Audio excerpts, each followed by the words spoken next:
warahmatullahi wabarakatuh. Puji syukur saya panjatkan kehadirat Allah Subhanahu wa Ta'ala. Berkat rahmat dan hidayahnya saya dapat diberikan kesempatan untuk membahas materi tentang perbedaan sistem ekonomi Islam dan sistem ekonomi sosialis. Sebelumnya, perkenalkan, nama saya Ica Muhammad dengan NPM 022723111059, Fakultas Ekonomi dan Bisnis Prodi Akuntansi Universitas Hairun.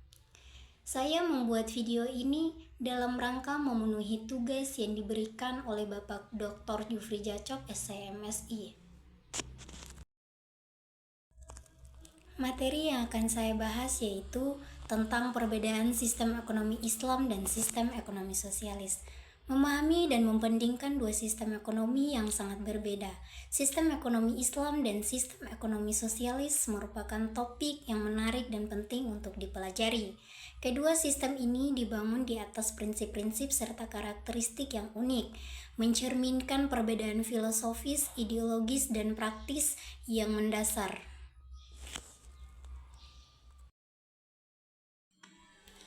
Definisi dan prinsip-prinsip sistem ekonomi.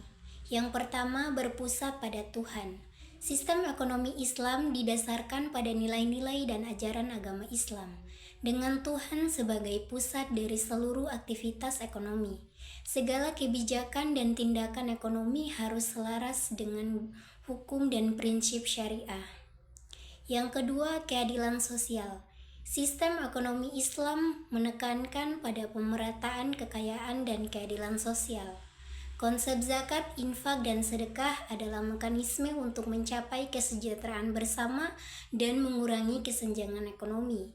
Yang ketiga, kepemilikan terbatas. Dalam Islam, kepemilikan individu atas aset dan sumber daya diakui, namun dibatasi. Kekayaan harus digunakan secara produktif dan tidak boleh disalahgunakan atau dikumpulkan secara berlebihan.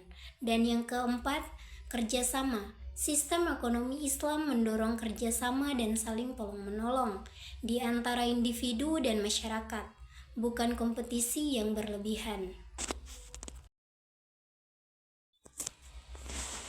Definisi dan karakteristik sistem ekonomi sosialis. Yang pertama, kepemilikan kolektif. Dalam Islam, ekonomi sosialis, alat-alat produksi dan sumber daya alam dimiliki secara kolektif oleh masyarakat, bukan oleh individu. Pemerintah memainkan peran sentral dalam mengatur dan mendistribusikan kekayaan. Yang kedua, perencanaan terpusat.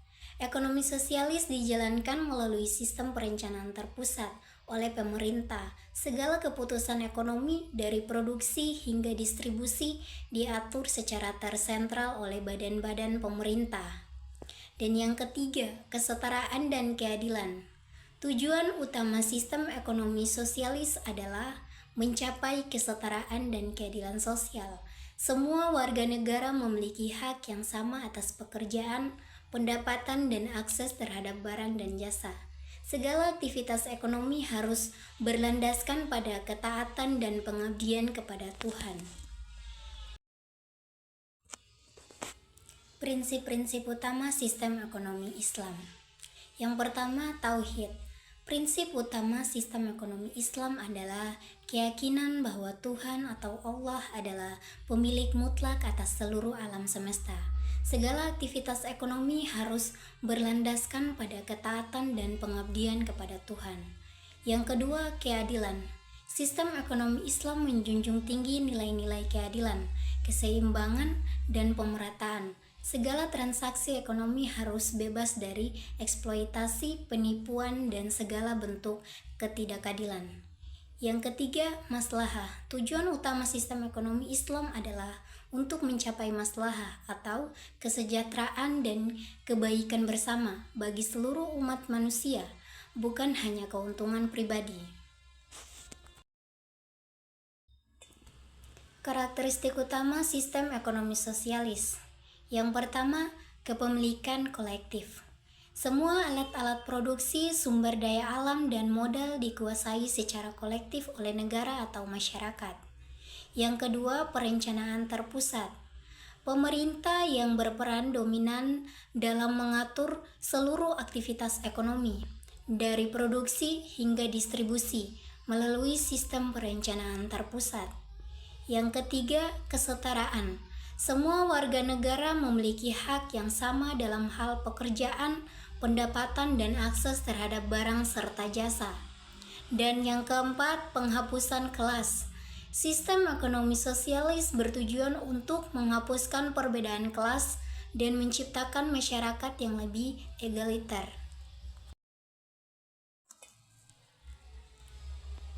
Perbandingan sistem ekonomi Islam dan sosialis. Yang pertama, dasar filosofis. Sistem ekonomi Islam didasarkan pada nilai-nilai agama Islam, sementara sistem ekonomi sosialis didasarkan pada ideologi Marxisme dan komunisme. Yang kedua, peran pemerintah. Dalam Islam, pemerintah memiliki peran regulatif dan pengawasan, sedangkan dalam sosialisme pemerintah berperan sentral dalam perencanaan dan pengendalian ekonomi. Yang ketiga, kepemilikan. Islam mengakui kepemilikan pribadi namun dengan batasan, sementara sosialisme menghapuskan kepemilikan pribadi dan menggantinya dengan kepemilikan kolektif.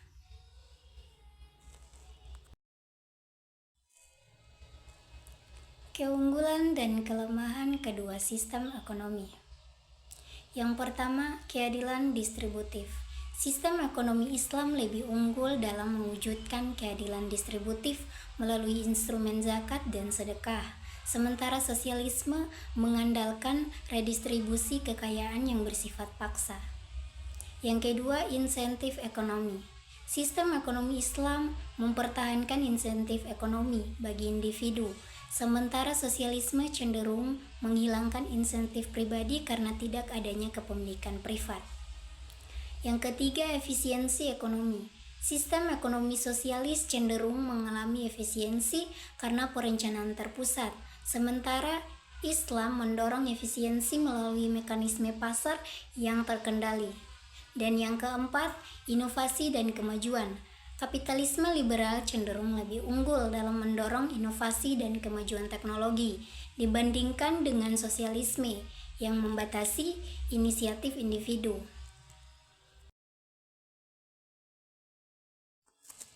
Dalam perbedaan sistem ekonomi Islam dan sistem ekonomi sosialis, saya menyimpulkan dan mengimplikasikan yang pertama, perbedaan mendasar.